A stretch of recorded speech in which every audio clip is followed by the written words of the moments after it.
ఈ mouse battery మళ్ళీ అయిపోయిందా? ఏంటి ఏమైంది? ఏముంది, ఈ మౌస్ బ్యాటరీ మళ్ళీ అయిపోయింది. ఇప్పుడు నేను బయటికి వెళ్ళి బ్యాటరీ తెచ్చుకోవాలి. అందుకే ఈ రీఛార్జబుల్ మౌస్ తీసుకో. రీఛార్జబుల్ బ్యాటరీనా?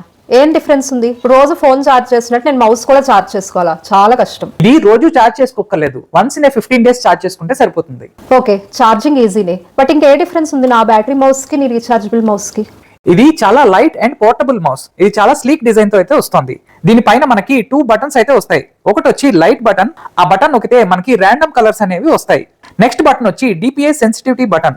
మనం చేసే వర్క్ బట్టి ఆ సెన్సిటివిటీ లెవెల్స్ అనేవి మనం మార్చుకోవచ్చు. అండ్ దీని క్లిక్ సౌండ్ కూడా చాలా చాలా తక్కువ వస్తుంది, అసలు ఎక్కువ సౌండ్ అనేది రాదు. ఒకవేళ ఈ మౌస్ ఛార్జింగ్ అయిపోతే దీన్ని ల్యాప్టాప్ కూడా కనెక్ట్ చేసుకుని వైడ్ మౌస్ గా కూడా వాడుకోవచ్చు. అప్పుడు ఈ మౌస్ ఛార్జింగ్ అవుతుంది, మనం వర్క్ కూడా కంటిన్యూ చేయొచ్చు. ఈ మౌస్ కి USB Type-C పోర్ట్ అయితే ప్రొవైడ్ చేస్తున్నారు. సో మనం USB Type-C కేబుల్ తోటి దీన్ని ఛార్జింగ్ చేసుకోవచ్చు. ఎక్సలెంట్ కదా, నాకు కూడా ఒక రీఛార్జబుల్ మౌస్ ఆర్డర్ చేయి.